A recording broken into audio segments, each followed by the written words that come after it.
here today to chat about an incredible campaign that Marita ran for GlobalTV with Broadsign. You may recognize some of these images. You may have seen them around Toronto, fall of last year. The campaign was promoting GlobalTV's 2 new TV shows, So Help Me Todd and Fire Country. So we'll be getting into the process behind the campaign and, of course, the results. Maybe, Marita, you can first introduce yourself and tell us about what you do at Corus. Thank you. So again, my name is Marita Olcese. I'm the in-house media planner at Corus.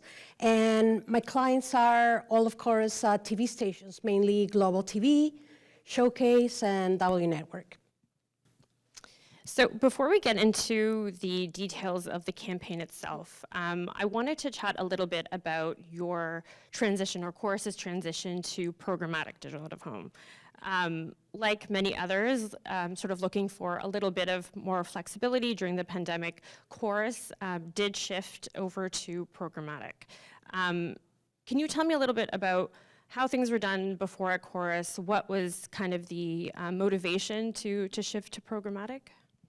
The pandemic, what was that, right? Well, first of all, we used to buy direct with all the different suppliers, face buy, impression buy. Then the pandemic came, and everything that we knew about geo-targeting, all of the habits were out the window. We had no idea. People were consuming media differently. They were working from home. They had to take care of their kids. Then their times at work were not 9 to 5. Everything changed. So back then we relied on data. We invested in research to identify what were the new habits of our potential viewers. And that's where programmatic digital out-of-home came into place, right? We invested in that data. So we shifted and reallocated and used those different custom audiences and plugged them into programmatic digital out-of-home, which if I would have executed directly, I would have to deal with different vendors and different data sets, and it would have not really worked. And just out of curiosity, was the shift to programmatic just for digital out-of-home, or was that a shift across media? Not at all. I mean, GlobalTV is a TV station. We know about, linear TV and streaming. People were streaming way more. We had new players come into broadcasting. So there were a lot of changes in video or TV viewing and audio as well. So I think that's a good transition into this campaign. This is a really interesting campaign because we're not promoting a specific product. This is for 2 new TV shows. So the whole process was really interesting, especially the way we look at the results. So the goal of the campaign, as I understand it, was really just to drive awareness for the 2 new TV shows, as well as viewership, especially among a younger audience. So why was it important for you to incorporate programmatic digital out-of-home, and where did it really fit in that larger media strategy?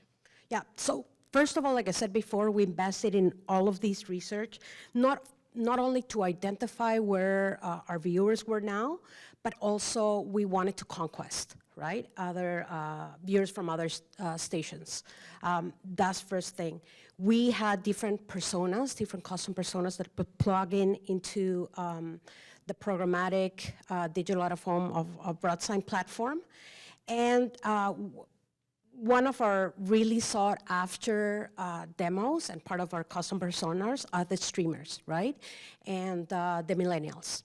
As we know, they are on their phone all the time, social media, they watch a lot of Facebook video. Some have ad blockers. Others, they see advertising as invasion of their privacy. So we really needed to pivot, adapt, and see how we were going to reach that sought-after young audience. And digital, out of home made total sense.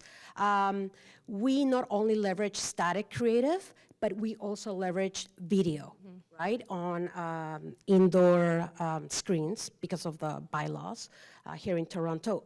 And Vancouver were the two markets that we focus on.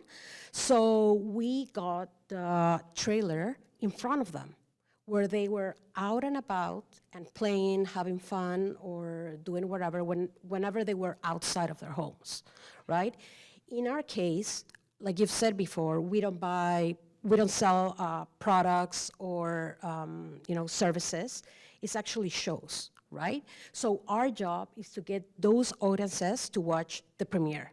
If people come to the premiere, they will stick to the show. But in order to come to the premiere, they need to sample the show. And that's the video. We need to get the video in front of all the viewers. And we were successful in, getting that trailer in front of those eyeballs. Yeah, just speaking about video, that was a really great application of video because you're just getting the trailer itself in front of people. For the process in terms of actually setting up the campaign, making sure that you're reaching that right audience, you mentioned millennials, what was the process like for you? Well, the platform is pretty easy. It's easy to use and it's very friendly, first of all. Second of all, it was great that we could, recreate our custom audiences and then serve them ads, not only in exterior, on interior, in different environments. We were also able to optimize real time. So if, certain formats were not working for us, then we just turned them off. Also, the system allowed us to set certain parameters. So I did not go blind into this. We negotiated different PMPs across the different suppliers. So then I was making sure that we will have a cost-efficient campaign, right?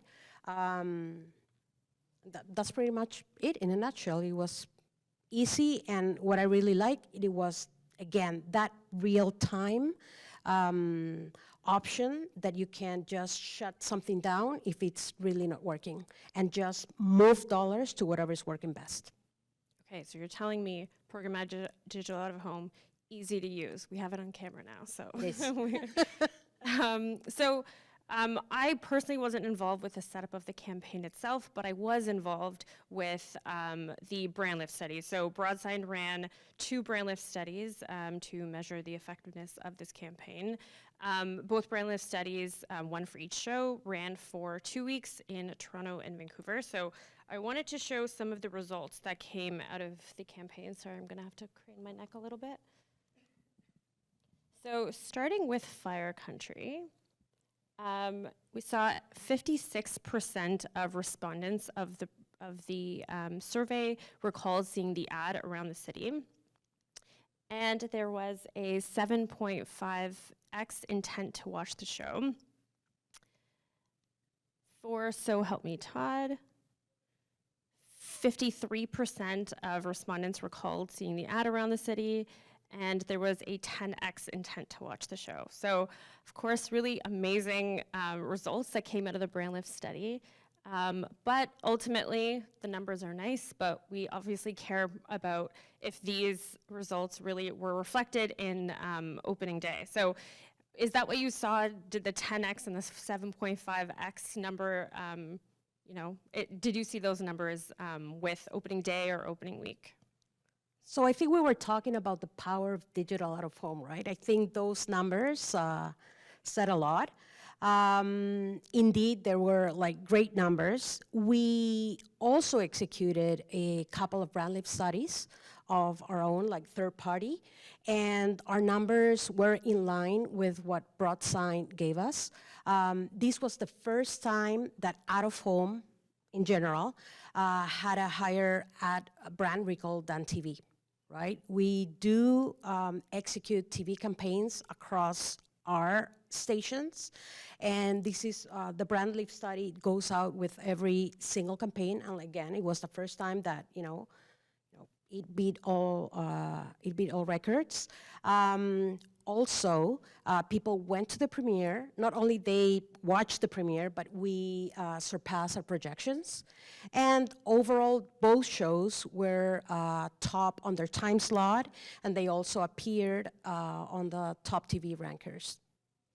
And was the Corus team surprised by that, seeing out of home kind of surpass TV? Was that a surprise, or was that kind of expected? Well, yes, thank goodness, because we like I said, we spent some fair amount of money on that research, and just only using it on digital would have not make sense. So we had another option, which was digital out-of-home programmatic, which helped, and the results were great. One of the shows, actually, and I don't say this to anybody, but one of the shows ran on a Friday.